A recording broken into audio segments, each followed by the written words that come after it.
देख रहे हैं हल्ला बोल, आपके साथ मैं हूं अंजना ओम कश्यप। जी हां, बहस पर बहस हम चर्चा जरूर करेंगे, लेकिन उससे पहले आपको बता दें घमासान बीजेपी के अंदर ही छिड़ गया है। तस्वीरें जो आ रही हैं वो दिल्ली के भारतीय जनता पार्टी की इस जंग के लिए निराशाजनक है। लगता है जैसे बीजेपी खुद ही अपने ऊपर तूफान लाने पर आमादा है। अलग अलग जगहों से आती हुई तस्वीरें बता रही हैं कि कैसे टिकट बंटवारे को लेकर बीजेपी में ही अलग अलग जगहों पर प्रदर्शन किया जा रहा है, विरोध हो रहा है। खुद दिल्ली बीजेपी अध्यक्ष सतीश उपाध्याय को घेर रहे हैं कार्यकर्ता।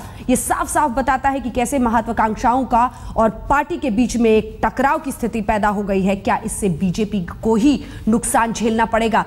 लेकिन बात उस मुद्दे की जिस पर हम बहस करने वाले हैं, क्योंकि अब तक आपने नीतियों पर बहस सुनी होगी, बयानों पर बहस सुना होगा, मुद्दों पर बहस सुनी होगी, लेकिन शायद पहली बार बहस पर बहस सुन रहे होंगे। और बहस पर यह बहस शुरू की है आम आदमी पार्टी ने। केजरीवाल ने सीधे किरण बेदी को टीवी पर सीधी बहस के लिए ललकारा है, लेकिन किरण बेदी अब तक इसके लिए तैयार नहीं हुई है, जिसके बाद यह सवाल खड़ा हो गया है कि क्या देश के सीएम और पीएम उम्मीदवारों के बीच टेलीविजन पर सीधी बहस होनी चाहिए? क्या किरण बेदी इसके लिए तैयार होंगी?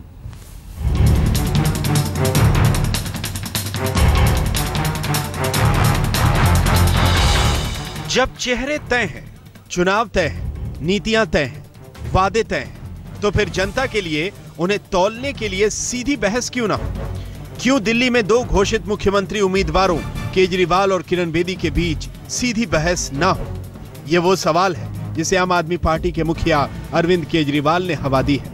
हर बार की तरह उन्होंने सबसे बड़े उम्मीदवार को सीधा बहस के लिए चैलेंज किया है।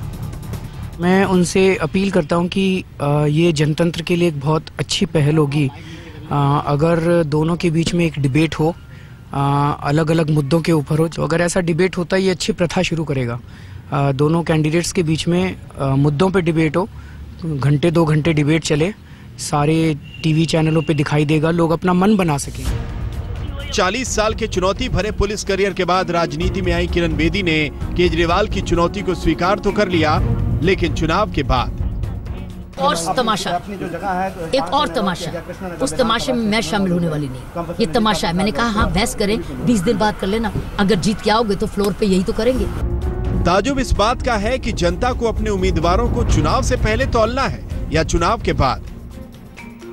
ये वही किरण बेदी हैं जो अपने जमाने में अमेरिका के राष्ट्रपति पद के लिए होने वाली प्रेसिडेंशियल डिबेट की मुरीद हुआ करती थी।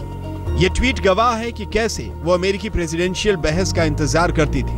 और तो और लोकसभा चुनाव के दौरान वो गडकरी और सोनिया गांधी की बहस की वकालत भी कर चुकी हैं। लेकिन जब खुद बहस में कूदने की बारी आई तो पीछे हट गईं। बहरहाल इस बेगानी बहस में कांग्रेस एक बार फिर अब्दुल्ला दीवाने की तरह कूद पड़ी है और खुद चैलेंज स्वीकार कर लिया है। मुझे बहुत अच्छा एक ये परंपरा लगी और मैं समझता हूँ एक स्ट्रक्चर्ड डिबेट होना चाहिए और कोई भी टेलीविजन चैनल्स जो कि हम तीनों को म्यूचुअली एक्सेप्टेड हों, कोई भी ऐसी एजेंसी जो हम तीनों को म्यूचुअली एक्सेप्टेड हों, वो एक इस तरीके का स्ट्रक्चर्ड डिबेट एक ऐसे मॉडरेटर के द्वारा जो हम तीनों को म्यूचुअली एक्सेप्टेड हों, वो एक कर दे। माकन ने भले ही खुद को पेश कर दिया, लेकिन उनसे बहस में आप या बीजेपी ने कोई खास दिलचस्पी नहीं दिखाई। इस बीच केजरीवाल ने आज अचानक अपना नामांकन दाखिल नहीं किया। अब कल किरण बेदी और केजरीवाल दोनों नामांकन भरेंगे। अब इसे इत्तेफाक कहें या कुछ और, लेकिन इतना साफ है कि केजरीवाल किरण बेदी से सीधे टक्कर लेने के लिए उन्हें बार बार उकसा रहे हैं, लेकिन बीजेपी बार बार इससे बच रही है। आज तक ब्यूरो। कई खास मेहमान हमारे साथ इस चर्चा में जुड़ रहे हैं। सबसे पहले आपका परिचय उनसे करा दें। संबित पात्रा जी हमारे साथ हैं, लेकिन उससे पहले ये 3 तस्वीरें जरा आपको दिखाते हैं। सतीश उपाध्याय के समर्थक किस तरह से हंगामा कर रहे हैं, सीमा राय के समर्थक, और फिर देख लीजिए जय भगवान के समर्थक। टिकट ना मिलना, पैराशूट सीएम नहीं चलेगा, ये है बीजेपी का घमासान। लेकिन इस घमासान के बीच जो सबसे बड़ा सवाल है वो ये कि क्या बीजेपी खुद ही जंग के पहले अपने आप को बर्बाद करने पर आमादा है? क्योंकि ये तस्वीर बहुत अच्छी नहीं है। ये तस्वीर बताती है कि समर्थकों में नाराजगी है, बीजेपी में एकजुटता नहीं है, बीजेपी में असंतोष है, निजी महत्वाकांक्षाएं हैं जो हावी हो रही हैं। और इसीलिए अब बीजेपी के लिए सबसे बड़ी चुनौती यही होगी, चुनौती अमित शाह के लिए, पार्टी अध्यक्ष के लिए होगी कि इन्हें कैसे समझाएं, कैसे निपटाएं। इस बीच आम आदमी पार्टी अपनी मुहिम को आगे ले जाते हुए। ये तस्वीरें हम आपको दिखा रहे हैं अलग अलग जगहों की, जहां पर जबरदस्त विरोध प्रदर्शन हुआ है, जमकर नारेबाजी हुई है। पैराशूट सीएम नहीं चलेगा। पार्टी के कार्यकर्ताओं ने अपने ही सांसदों के खिलाफ नारेबाजी की है नाम लेकर, और ये पार्टी के अंदर की आपको ताजा तस्वीरें हम दिखा रहे हैं इस वक्त अलग अलग जगहों की। किरण बेदी, डॉक्टर हर्षवर्धन, हम अपनी कर्तव्यता उस वार्तालाप में दिखाएं जो हमारे डॉक्टर साहब पहले कुछ बातें करेंगे, फिर कुछ। किरण बेदी कृष्णानगर पहुंची हैं, जहां से उन्हें नामांकन भरना है। डॉक्टर हर्षवर्धन भी उनके साथ मौजूद। अब आइए आपका परिचय 3 खास मेहमानों से कराते हैं जो हमारे साथ इस चर्चा में जुड़ रहे हैं। डॉक्टर संबित पात्रा हमारे साथ इस बहस में जुड़ रहे हैं भारतीय जनता पार्टी की तरफ से। मीम अफजल साहब कांग्रेस पार्टी का पक्ष रखने के लिए हमारे साथ जुड़ गए हैं, और दिलीप पांडे जी हमारे साथ आम आदमी पार्टी के नेता इस बहस में जुड़ गए हैं। सबसे पहले संबित पात्रा जी, आपके पास आते हुए, बहस मुद्दा है, लेकिन उससे पहले घर में जो आग लगी है उसको कैसे संभाल रहे हैं? देखिए, 2 चीजें हैं। पहला तो बहस मुद्दा है या नहीं, और दूसरा जो आप घर के विषय में बता रहे हैं। जहां तक बहस का सवाल है, कोई बहस से यहां नहीं भाग रहा है। हर कोई चाहता है कि बहस हो, एक तथ्यात्मक बहस हो और दिल्ली की जनता के लिए अच्छाई निकल के आए। मगर जिस प्रकार से विगत 2 वर्षों से हम दिल्ली में ड्रामा देख रहे हैं, कोई नई बात नहीं है। आज अरविंद केजरीवाल जी चाहते हैं कि वो किरण बेदी के साथ बहस करे, और आपको याद होगा अंजना जी, ठीक 1 वर्ष पहले वो कह रहे थे, मोदी जी को ललकार रहे थे कि आप आइए और मेरे साथ बहस करिए। आप बताइए, तमाम देश में केवल बहस ही चलता रहेगा या डिलीवरी भी होगा? हम तो चाहते हैं कि डेमोक्रेटिक वे में सदन के पटल में बहस हो। जब आपको दिल्ली की जनता ने मैंडेट दिया था, कांग्रेस के साथ मिलकर आपने सरकार बनाया था, तब जहां बहस करना था वहां वो बहस नहीं कर रहे थे। वहां वो पीएम बनने के लिए तुरंत वाराणसी चले गए थे। वहां रुकते, वहां बहस करते, कैसे स्कूल बनाना है, कैसे कॉलेज बनाना है, महिला सुरक्षा पे क्या करना है, वो सब सदन के पटल पे, जहां से कि लाइव टेलीकास्ट हो रहा था पूरे हिंदुस्तान में, वहां से दिखाते। मगर वो वहां पे चुप थे, वहां कोई बहस नहीं है। अब बहस कर रहे हैं, केवल पब्लिसिटी स्टंट है। जहां डर लगता है, ये कहना है बीजेपी का।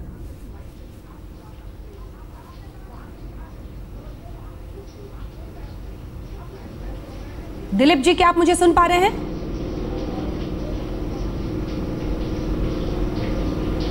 दिलीप जी तक शायद हमारी आवाज नहीं पहुंच पा रही है, लेकिन दिलीप पांडे से हम ये सवाल जरूर करेंगे कि बहस से डर नहीं लगता है, ड्रामे से डर लगता है, ये कहना है बीजेपी का। मीम अफजल साहब, इस बीच बेगानी शादी में अब्दुल्ला दीवाना, अब बीजेपी और आम आदमी पार्टी की तरफ से कहा जा रहा है, खुद ट्वीट करके आशीष खेतान जैसे नेताओं ने आम आदमी पार्टी की तरफ से कहा है कि हम कांग्रेस से बहस करें भी क्यों, उनका कुछ भी दांव पर नहीं है, ना वो कुछ कमाल कर पाएंगे।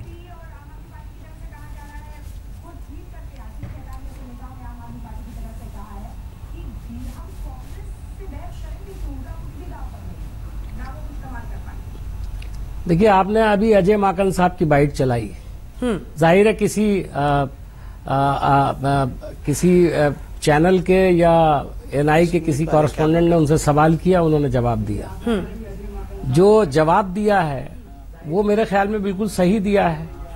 ऐसा हमने कहीं नहीं कहा कि हम इस बहस में आना चाहते हैं, लेकिन अगर आप लोग सवाल करते हैं, मैं सुबह को तकरीबन 9:30-10 बजे मेरे पास किसी ने सवाल पूछा था कि साहब आपका क्या व्यू है इस पर। मैंने कहा हमसे तो उन्होंने कहा ही नहीं है, तो हम क्या व्यू जाहिर करेंगे। हमसे कुछ कहा होता तो यकीनन हम जरूर कहते। वैसे हम लोग हर तरह की बहस के लिए तैयार हैं, और हर तरह के जो इलेक्शन में जिस तरह की बहस होती है तैयार हैं, और अजय माकन जी ने भी कह दिया। लेकिन जहां तक अभी आपने भारतीय जनता पार्टी का, तो ये तो बात सही है कि किरण बेदी जी जो पहले बहस मुबाहिसे के बहुत हक में दिखाई देती थी, अफजल साहब क्या कह रहे हैं, मगर जो मुझे अंदाजा है कि वो बहस के ऊपर कुछ कह रहे थे। मैं इतना कहना चाहता हूं कि देखिए, जो आज बहस का मुद्दा भी उठ रहा है, तो वो इसलिए उठ रहा है कि कांग्रेस ने किस प्रकार 15 वर्षों तक दिल्ली में लूट खसोट किया, दिल्ली में किस प्रकार से शासन को उन्होंने बाधित किया और दिल्ली में कोई काम नहीं किया। हम तो चाहते हैं कि काम हो दिल्ली में, मगर आप देख रही हैं कि किस प्रकार से 1.5 वर्ष से दिल्ली में केवल क्या मैं चाहती हूँ आप दोनों एक बार जरा थम जाएं, क्योंकि दिलीप पांडे अब हमारे साथ जुड़ गए। दिलीप जी, क्या आप मेरी आवाज सुन पा रहे हैं? दिलीप से अभी तक आवाज नहीं पहुंच पा रही है। मीम अफजल साहब ने अपनी बात कह ली है। अब संबित पात्रा जी, आपसे सीधा सवाल, ये वही किरण बेदी हैं जिन्होंने इससे पहले ओबामा और रोमनी के लाइव डिबेट पर खूब बड़ाई की थी ट्विटर पर। ये वही किरण बेदी हैं जिन्होंने ये कहा था कि अगर सोनिया गांधी कांग्रेस अध्यक्ष और गडकरी साहब बीजेपी अध्यक्ष के बीच बहस हो तो बहुत अच्छा होगा। फिर अब क्या डर गए हैं? अब क्यों बहस से भागना, क्यों, क्या दिक्कत है, किन सवालों से? अंजना जी, विगत 1-1.5 वर्षों से एक ही शब्द मैं बार बार सुन रहा हूँ, डर गए हैं आप, डर गए हैं आप, डर के वाराणसी चले गए आप, डर गए हैं केजरीवाल जी के खिलाफ आप किरण बेदी को ले आए, आप डर गए कि आप कृष्णा नगर चले गए। ये इतना डर गई भारतीय जनता पार्टी, हर जगह जीत रही है और हम ही डर रहे हैं।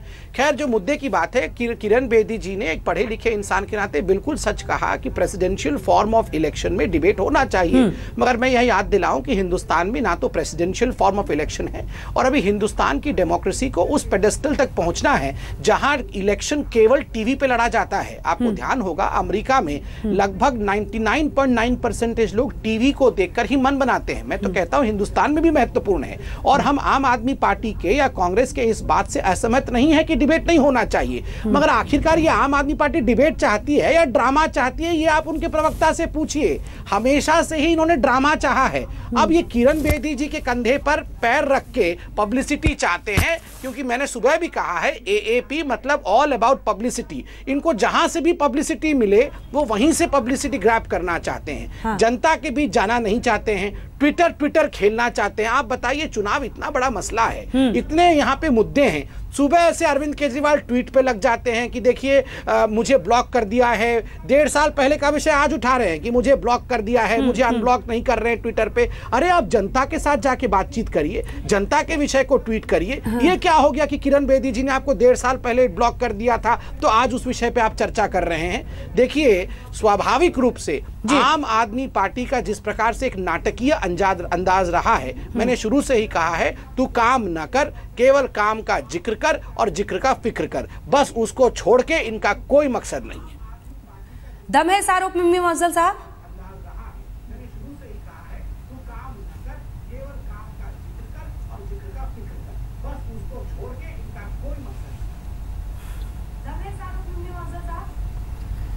अब समित पात्रा जी की बात मेरी समझ में नहीं आती। एक तरफ कह रहे हैं डिबेट से हमें परहेज नहीं है, दूसरी तरफ डिबेट ना होने को भी बड़ा डिफेंड कर रहे हैं। समझ में नहीं आया, इतने पढ़े लिखे आदमी है, बात क्या कर रहे हैं, ये मेरी समझ में नहीं आया और मेरा ख्याल है सुनने वालों को भी समझ में नहीं आया होगा कि वो कह क्या रहे हैं।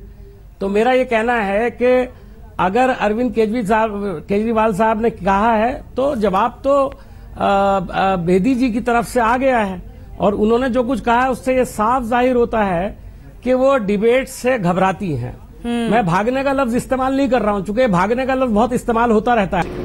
वक्त जाया किए बिना सीधा सवाल दिलीप जी अब हमारे साथ जुड़ गए। दिलीप जी, ये कहना है संबित पात्रा का कि हमें बहस से नहीं ड्रामे से डर लगता है, आप लोग पब्लिसिटी के लिए ये कर रहे हैं।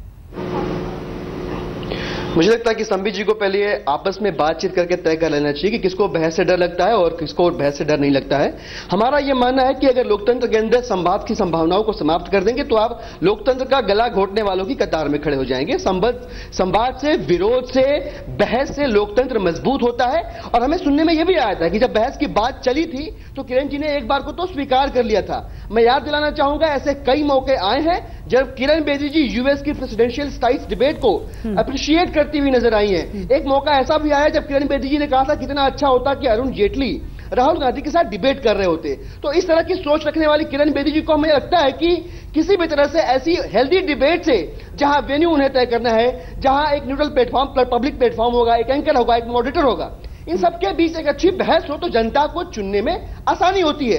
अब इसे भी अगर आप ड्रामा करार दे देंगे तो हमें लगता है कि मैं याद दिलाना चाहूंगा राम मनोहर लोहिया जी की उन बातों को कि अगर सड़कें खामोश की जाएंगी तो संसद वीरान हो जाएंगे। ऐसा कह के आप लोकतंत्र को मजबूत करने वाले हर हथियार को अगर आप क्षीण कर देंगे, कमजोर कर देंगे, तो धीरे धीरे लोकतंत्र का गला घोट देंगे। ये बातें कहने में और सुनने में बड़ी अच्छी लगती है दिलीप पांडे जी, लेकिन जो उन्होंने बोला है वो ये कि ड्रामा पर आमादा रहती है आम आदमी पार्टी, ऐसे बातों पर पब्लिसिटी हासिल करके आगे बढ़ने की कोशिश करती है। इन आरोपों में कितना दम है? लौटेंगे इन सवालों के साथ।